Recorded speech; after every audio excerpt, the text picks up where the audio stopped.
Hey everybody, welcome back to Tommy's Tesla Tech and Travel. This is another comic book edition. We're going to do another unboxing. I sent some books back off in January 14th to get graded, and they just came back this week. So I thought it'd be fun to open up with you and maybe go over some of those books, what grades I thought they were going to get, and what grades I ended up getting. Some of these books I did buy, well, I bought all these books in their raw form, but some of them I bought with a pre-attached grade to it. One up in Vancouver, Washington, one right here in my local hometown, well actually a few here in my local hometown, and a couple online. So they just got back in, and I thought it'd be fun to open those books and go over what grades I thought they were going to get, or what grades were kind of established or set to them when I bought them, and what grades they ended up getting. We did send them off to CBCS. There was a 224-day turnaround time, but hey, good news is I actually got them back before the 224 days, and actually they just moved offices over in Texas where they're located. So not only did they move and had to move all the books to a new facility, I still got my books back a little bit early, which is awesome. And I'm a huge fan of their cases as opposed to the CGC ones, which are good, but I don't think they've changed a lot in the last few years. And I just like the way that the CBCS looks. I like the quality of the case, but more importantly, I think they grade a little bit harsher. So let's see what those grades are and see if they gave me a little bit harsher grades than I thought. All right, let's do it. Boom. See, now my hat's facing forward. That indicates time has passed. We're in a new moment, y'all. No, okay. That was dumb. So let's get started here. We're going to go over our books. I'm going to put them in order of the video that you just watched previously. This first book I actually bought on spec. I bought it from my local shop here in town. You've seen it before, Presidio Comics. They're at Tucson Mall. And I bought this one on spec because it's Spider-Gwen #1. I have the feeling that in the new Into the Spider-Verse movie coming out, we're going to see a huge spike in this book. I never ever buy books to resell or any of that, but I thought this one actually might be sort of a cool investment that I can use for like maybe a trade bait later on or something along those lines. From the quality of the book and even talking to Eric, we kind of agreed it was a higher end book. I would say 9.6, 9.8, but let's see what I actually got on it from CBCS. Bam! It looks like we got a 9.8 on it. So this is my only 9.8 I got out of all the books. But I mean, it's clean, it's beautiful, it's like it just came right off the press. It's a really good copy. So yeah, 9.8 on Spider-Gwen #1. And I'll be the first to say I'm not huge into the modern books, so this is one of the few modern books you'll really see me get graded. And when I say modern, I'm talking about 2005 and newer, okay? So yeah, Spider-Gwen 9.8. So right there, we're off to a good start. The next one I also bought from Eric over at Presidio. We both knew it was going to be a lower grade comic. If I recall correctly, I think I was in the 4.5 to 5 range. And it's actually one of the books I've always wanted to get because it's my favorite supervillain, which is X Factor #6, First Appearance of Apocalypse in the XMen universe. It came back as a 4.5. So in the ballpark of what I was expecting, but you know, 4.5, I was hoping it'd be a little bit better for a modern book, but you know, as Eric even pointed out, it was a low grade book and I knew that buying it. But I actually have gotten another copy since then because I got one that I got signed by Bob McLeod, who's one of the artists that worked on this book. But yeah, so X Factor #6, first full appearance of Apocalypse. So yeah, one of my grails is I love that supervillain. I think he's one of the coolest ones. I hope he gets really done right in the Marvel Cinematic Universe going forward. But I actually don't think he was done that bad. I actually really liked Oscar Isaac's performance on it. It's just Apocalypse is supposed to be, you know, this big, all-being, I am eternal figure. And Oscar Isaac is like 5'7", 5'8". So, okay. The next one is Black Goliath. This is actually his second appearance, but it's his first appearance in his own title. I thought it was going to be like in that 5 range, but looks like we got a 6.0. And this falls under those characters I was talking about earlier. I love the 70s and 80s like blaxploitation characters and just, you know, all the different like minority superheroes that shows anyone could be a superhero and is really an inspiring figure. I actually love that Lawrence Fishburne played him in Ant-Man and the Wasp. I thought he was the perfect choice. And this book came back really clean. I'm really excited for this one. I don't think it's a book you see too often and people don't talk about, but I think it's an awesome book. And I'm glad to have such a good copy. A 6.0 to me is a really good version of this book, especially for the price I paid. I think I only paid like $30 or $40 for it. And I know Eric said it was going to be like a mid-grade, low grade. I thought it was going to be higher. I actually was kind of hoping for a 7, but I'll take a 6. Alright, this next one. This is actually my second copy of this book. I'm probably going to end up moving or using for trade my first copy because it's a PGX version, and I like CBCS or CGC. But with this one, I got it for a good price at one of my local shops here in town, Heroes and Villains Comics, and I was hoping for like a 4, 4.5, and we got a 4.5. That is Captain America number 100. He is my all-time favorite superhero, mostly because of his historical significance, and basically he ushered in the comic book superhero genre besides Superman that we know today, whereas more realistic superheroes. A kid from, Brooklyn who became the world's greatest soldier, those type of heroes. But at a 4.5, and yeah, this is, I think, a great quality book.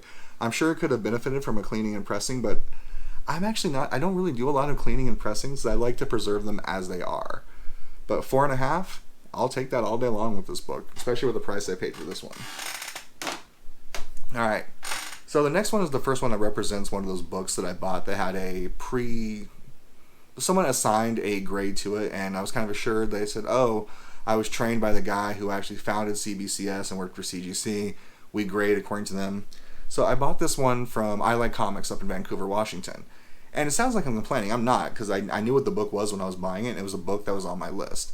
I wish it had been closer to the grade that they told me, which was a 6.0.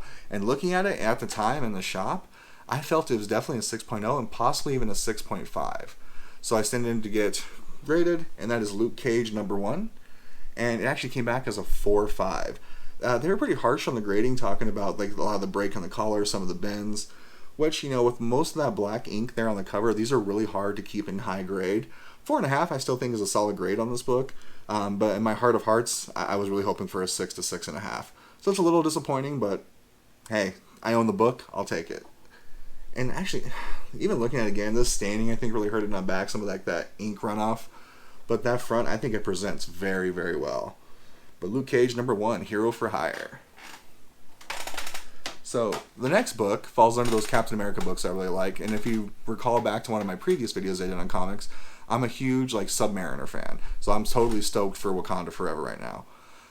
So I saw this book in one of my local comic book shops here in town, Fantasy Comics here in Tucson, Arizona. And they had this book with a grade attached to it as well.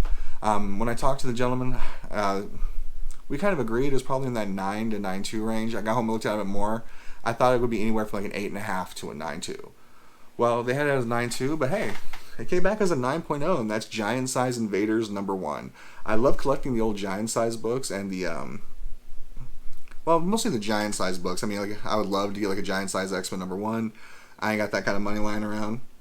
But this one, for what I paid for it, at a 9.0 with white pages, I think this is an excellent book. We got, Namor on the cover, some Captain America, some Bucky, the Human Torches, and, anytime they're battling Nazis in the old Marvel books, it's always a good time. So yeah, Giant Size Invaders number 1, 9.0, and with Secret Invasion coming in and Secret Wars and all those, something along these lines, this could start picking up steam. But this is not a book I bought for a flip. Like I said, I mostly buy these because I love the content, the characters, and just the age and the history and story behind the book. Alright, so I'm not going to lie, we're not going to end with a banger here, but I'm going to end with another book I thought was kind of cool. It's another book I picked up from Presidio Comics. It's actually Invincible Iron Man number 118, the first appearance of James Rhodes, who would later become War Machine. Good old Rhodey. When I got it, I knew it was going to be a mid-grade. I was hoping for a 5.0, if I remember correctly, 4.5, 5.0. Didn't get that high. We ended up getting a 4.0. A little less than I'd like to see for this book, because I think it's in way better shape than they actually gave it. Now that it's in the case, though, I do see a noticeable crease down the book that I really didn't see when I was looking at it in its raw form. But, it's preserved. I think it probably could really go up really high with a good pressing and good cleaning. Maybe not necessarily cleaning, just a good pressing. I think this can get as high as a 6.5 to a 7 with a pressing now that I'm looking at it, because I definitely did not see that crease in there before, and I think that really affected it. But otherwise, hey, story of David Michelini, John Burns did the artwork. You can't really ask for a better overall collection of artists working on a book together. And again, first appearance of James Rhodes. Well, guys, those are the books I just got back. I'm hopefully going to send some more books off soon. I'm just kind of waiting to decide if we're going to be staying in the house we're currently in or going to be buying a new house in the future. Because if I'm going to have another 250, 300 days to wait for books to come back in, I want to make sure they're going to be going to a house that I'm living at. But hey, thanks for checking it out, watching another unboxing with us. I hope this was kind of cool. I get asked quite a bit by my friends and some people online even what I prefer, CBCS, CGC. I really feel the CGC for the novice person like me who sends in maybe 5-6 books a year to get graded. It's a little too convoluted, too long of a wait time, and too many, just too much red tape in my opinion. I think they made it more streamlined like we see with CBCS. I would do it a lot more. But I gotta say, I've actually had nothing but the best experience with CBCS since I've started them. I got a book. First book I ever sent to them was my Fantastic Four 32 that I got signed by Stan Lee probably 13 years ago. It was one of those books I just wanted to get it graded to preserve it because I knew Stan wasn't going to be with us much longer, and Stan is gone now. So that did take almost a year, but I got that one cleaned and pressed, and I did everything you were supposed to do with the comic, but it was a year before I got it back. So now, most of the books I send in, I just want to get them preserved because they're a book that's important to me, but I also send in books that I've had a lot of stuff autographed in my life. I mean, heck, you see this Hellboy poster behind me, it's, signed by the creator, like I get a lot of my stuff signed because I'm fortunate enough to run into these people and meet them. So most of the books I'm sending in is because CBCS actually works with Beckett Authentication and they can get those signatures verified. So if someone wasn't there to witness it like you have to do with CGC, CBCS can actually go back through Beckett Authentication and they actually verify the validity of the signature. Like, I know a lot of people like to send in like the certificates of authenticity and everything, but the reality is those don't mean a whole lot. Like, I could print a certificate of authenticity off of my printer right here. That doesn't really add any validation to the signature itself. With CBCS though, with that Beckett Authentication, they have experts go through and say, hey, yes, this matches what we expect to see with, the artist or the creator.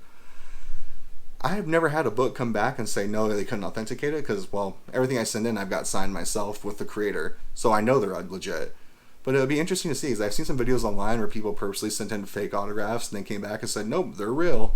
I don't know how true those are or what have you. But at the end of the day, if you know they're real, cool. And to me, that's why I like CBCS's service. I like to send in those books because I know they're authentic and I can actually get them slabbed, preserved, and that lets me have something that my kids later on, if they decide to ever get rid of my collection, say, no, this is signed. Look here, this is legit. Well, thanks for tuning in again, guys. I'm going to probably do some more content on comic books in the future because Tucson Comic-Con's coming up here in the next month. But I'm actually heading off to Oregon here soon. So the next video you see would probably be my trip to Oregon, some of the traveling portion. Went up there to check on my dad. But I'm hopefully going to spend some time doing some other things while I'm there as well. Mostly running errands for him, though, because I'm there to make sure he's actually doing well and doing okay. But keep watching, because that's going to be another travel video. We haven't done a travel video in about a couple months. So, thanks for checking it out, guys. Thanks for taking another ride with us, and hopefully you can take another ride again soon. Bye-bye, everybody.